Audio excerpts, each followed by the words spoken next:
Armin van Buuren, and I'm in the groove with Swedish Egil.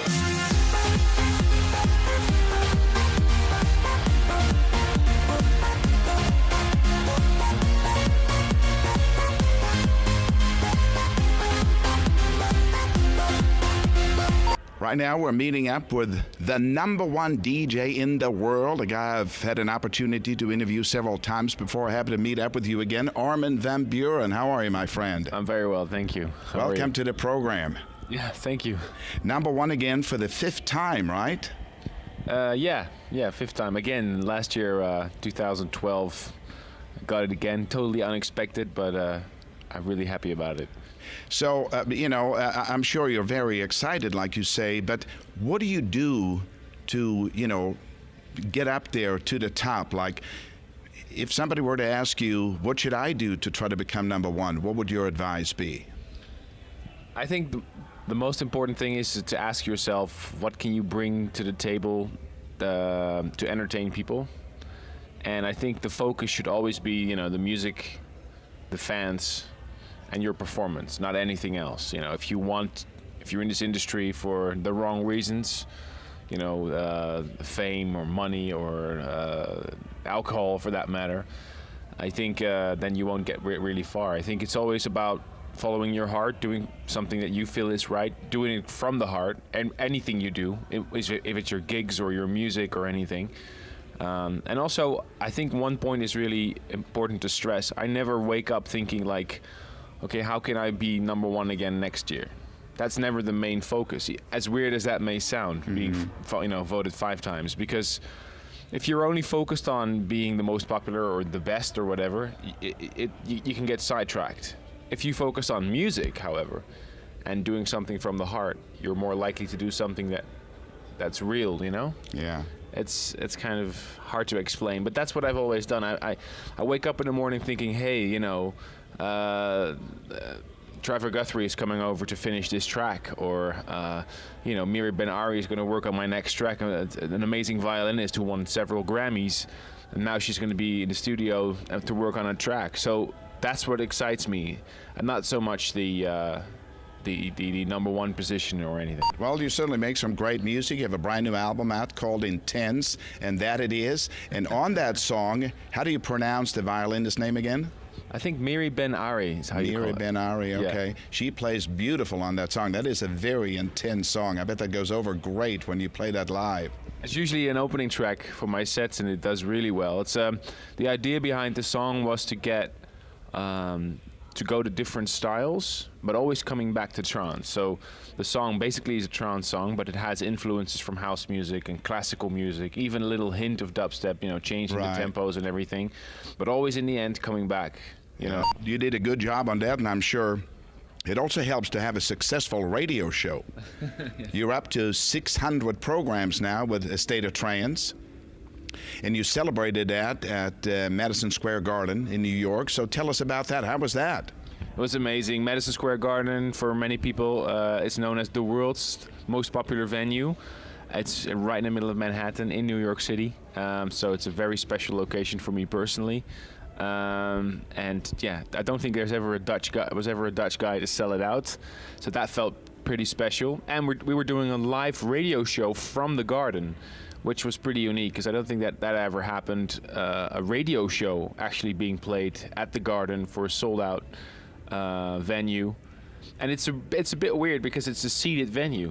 You have to sit down, and that's a bit strange for a dance event. So I was kind of scared how that would go, but it actually went pretty well, because people sort of stayed on their seats but stood up and were dancing a little bit. And I think people in New York, I owe them a lot of thanks for this gig, because they kind of understood how important that was and how cool it was to do an event like that at such a legendary location where, Elvis Presley played and Michael Jackson played and Madonna played, and it's really a special place. Who else played there with you?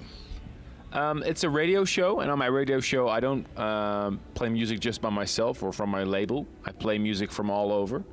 And on this particular gig I had Alex Moore from Germany, W&W, and the New World Punks joining me, which was Marcus Schultz and Ferry Corsten back to back. So, State of Trance is my radio show, but it's not so much about me or my music. It's about trance music as a genre. So I try to program as wide as I can, wide variety of styles. You did a live show from the Ultra Music Festival as well, right? Now, Yes. how do you I mean, it's like I can relate to that, having done radio for a long time, but how do you feel about that? It's like a lot of responsibility to be hosting the show and be a performer. Yeah, it's kind of a unique combination. The State of Trance was, born the way it is right now. I hosted the show myself throughout the whole day. So when we start at 12 in the afternoon and finish at 12 at night, you basically do a 12-hour radio show hosting all the DJs. But it's a really great inspiration because I get to listen to all these DJs that I admire, and they inspire me to be creative in the studio again. So it's a win-win situation, and it is a big risk because we're in the middle of a field basically, and we have to set up a radio studio there. There's nothing there. We have to set up a satellite connection to make sure that everything goes well. And this year we also had YouTube streams and so on. So it was quite remarkable. But you see that the fans really like it. Over the course of 12 events around the world, we did 12 cities everywhere around the world. We had 200,000 visitors together and 1.3 million people listening over YouTube. So Wow. it shows you that there's a big demand for trance music still. Let's get back to the album Intense. Why did you decide to call it Intense, and what is sort of the meaning behind that?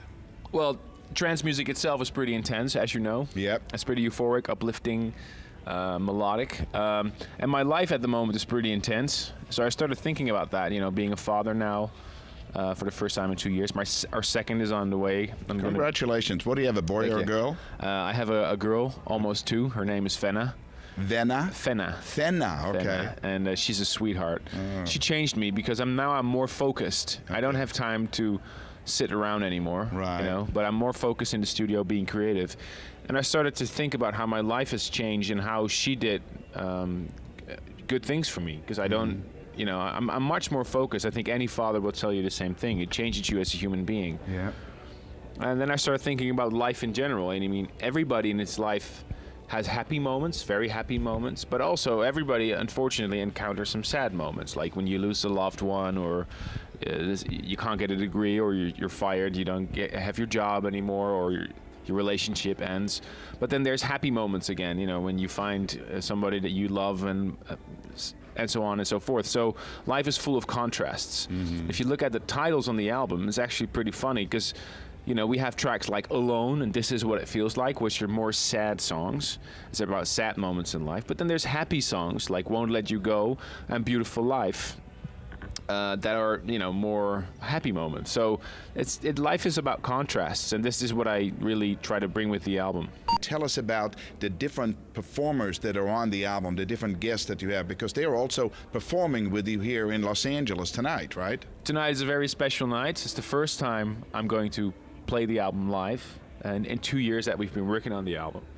And I wanted to bring it to Los Angeles because I know New York and Los Angeles have my biggest fan bases around the world, and I can see that now with YouTube streams and everything. So I can see where my fans are in the world, and I know that they're here in LA. So I wanted to do something special for my fans here, especially on the date of release. So tonight is going to be the big test. The Palladium was sold out, I think, in 30 seconds. And we're going to bring something special to the table.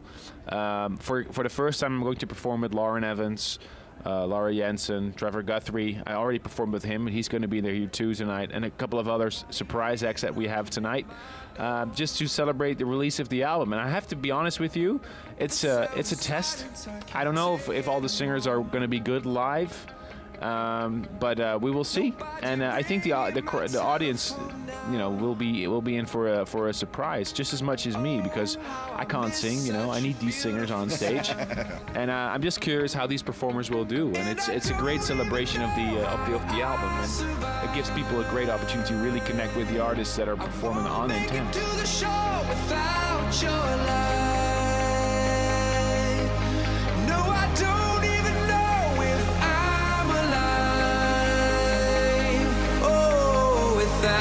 You now, this is what it feels like.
So you do many things. You're the #1 DJ in the world. You travel. You just put out a new album. You engage all these different singers. But you're also a record company guy. Like your Armada business is no joke. It's serious.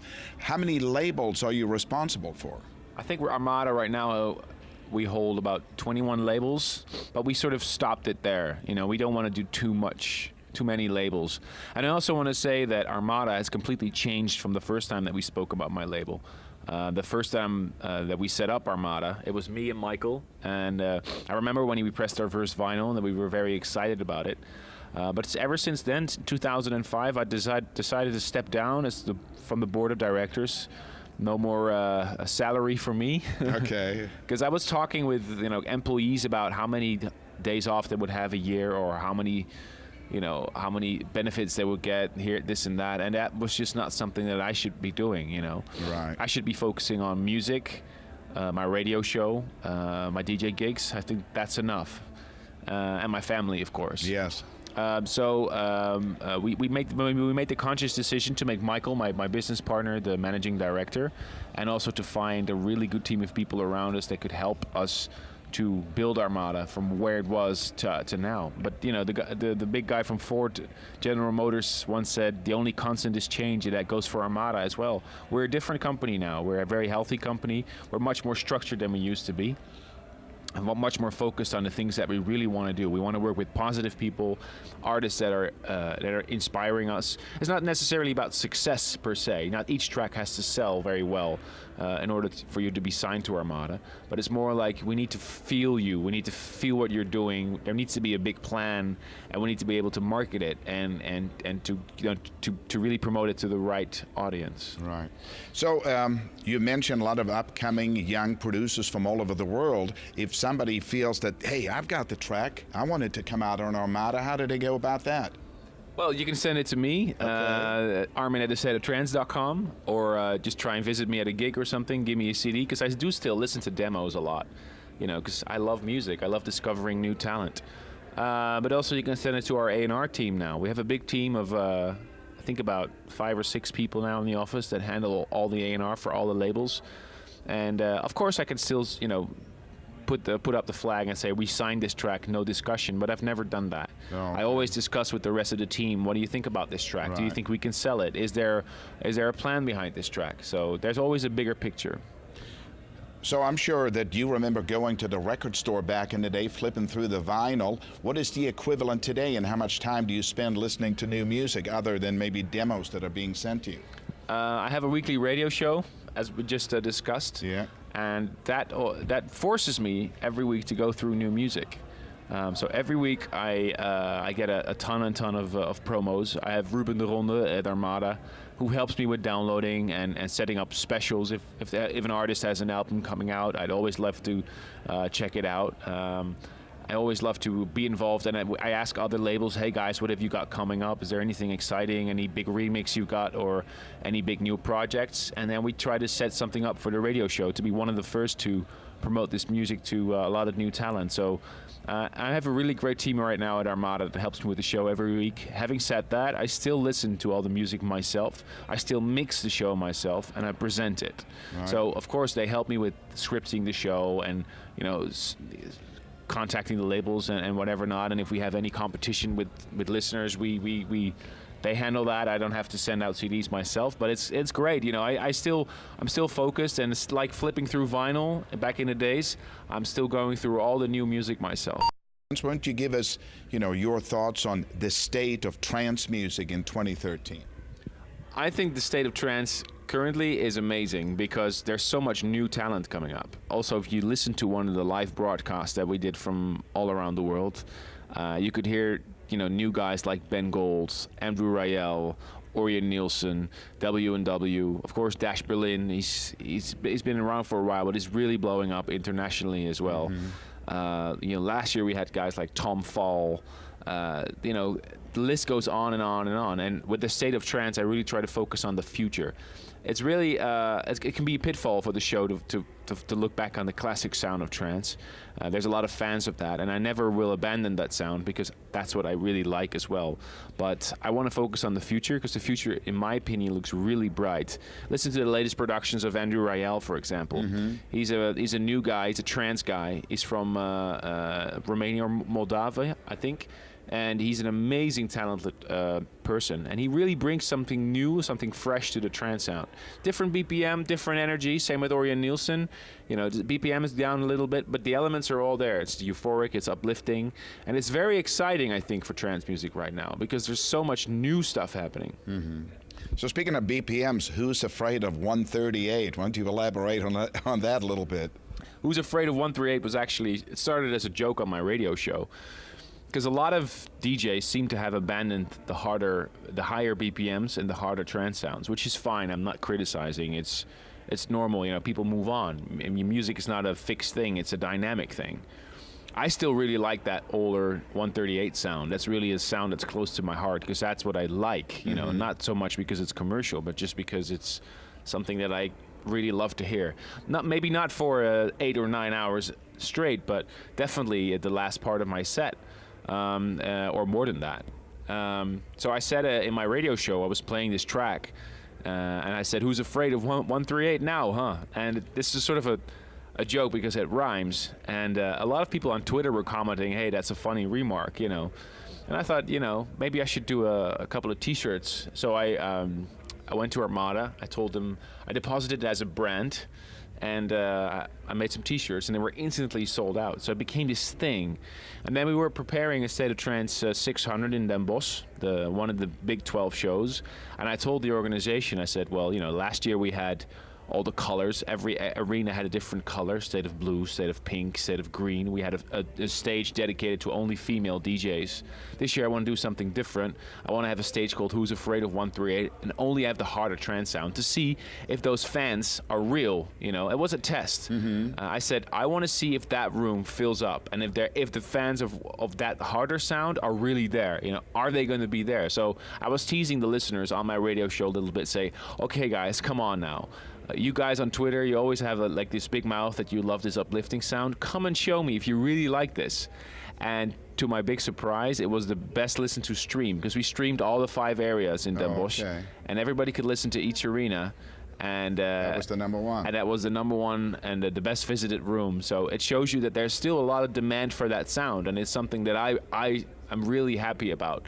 And also the guys that are playing that sound are just amazing, and they were so happy. They all came to me and said, "Oh, we're so happy that you're supporting this sound." So, but for me, it's a sub sound within trance. For me, trance is not just 138. It's anything from the guys I just mentioned. You know, Orion Nielsen, Andrew Rayel, all those new guys. Omnia is also doing great. The Blizzard, the Mine and Shane, list goes on.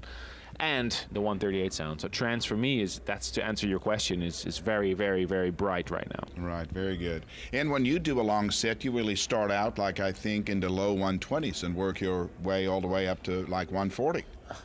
I like the variety within trance, and if you listen to my older sets, 2003, 2004, when we met each other for the first time, long time ago. I know, it's like 10 years ago now, Armin. Yeah, I know. It's pretty scary. In another hotel lobby here in Los Angeles. Yeah, I know. And I was doing that the same. I remember playing all the tracks from James Holden and you know, Petter and Border Community, and then all the way up from the classic Gabriel and Dresden sound all the way up to harder trancey stuff. So I've always played that. Yeah. That's always been trance for me. I've never been a prisoner of my own style. So a lot of successful DJs come from your country, Holland. Why do you think that is, that there are so many big name DJs from Holland? It's because we have a special secret that we can't tell you. There's something in the cheese, right? Something in the cheese. No, the real answer is, and I think this must be the reason, is that we all grew up listening to EDM. Holland was already on the forefront of dance music in the early 90s. And not to diss any other countries, but you guys were just a little bit later. It's just a fact of the matter, you know. Yep. On daytime radio in 1992, we already had Robin S. Show Me Love, you know, in the Stonebridge mix, which was really successful, or Christine W. Yeah. That was unthinkable here on daytime radio in the US or any other countries around the world. That came later in the US, and that's fine. There's nothing wrong with it. But it shows you that a whole generation of DJs is growing up, listening to EDM, and that's what they want to make their living out of. Another country that's a great example that proves my theory is Argentina, for example. I remember coming to Argentina back in 2005 for the first time, 2004, and there wasn't really much of a scene back then. And all these events starting to come up. And I saw the, ultra music going there. I saw the big events coming up there. And now there's this whole wave of Argentinian producers. Chris Schweitzer, Heatbeat, many more artists from Argentina. So this new guy is growing up listening to EDM thanks to the internet. Same thing happening here in the States. You have this big boom of EDM right now. Everything is, I think a really important age is when you're 15, 16, 17, 18, and all your friends are listening to EDM. You want to know what they're talking about. Yeah. And that's what's happening. And that's what we already had in Holland. We were just a little bit lucky to have it at an early point. Right. Well, thank you very much, Armin. And again, the album is called Intense. It's a brand new album, 15 tracks with a bonus track if you buy it on iTunes. And look out for, more radio shows to come, a new one every week. And I'm sure you're already planning for the big 650. What can you tell us about that? What's in the future for Armin van Buuren? Well, first of all, the Armin Only shows. I'm going to do another Armin Only Intense show around the world. Actually, tonight's sort of a little preparation for that, because a lot of the artists are here for the first time doing the songs live. But with Armin Only, I'm the only DJ, and tonight there's another guy playing as well, so that's the big difference. But we're going to go to big arenas around the world and present the tracks to the audience, and I'm really excited about that. So that's one of the focus. The second thing is, of course, the State of Trance, the radio show. We just had a big evaluation meeting about the State of Trance 600. That was a big success. So we're already making plans for 650 and, in fact, 700. Okay, well, thank you again, Armin van Buuren. You are the man. Congratulations on Intense, and thank you for being part of the program. Thank you, and thank you so much for supporting the music. And I'm really excited to be talking with you here again, and I hope to speak to you in 20 years from now on this couch again in LA. All right, I hope so too. Let's make it a deal, Armin. Thanks, Thank you, my friend.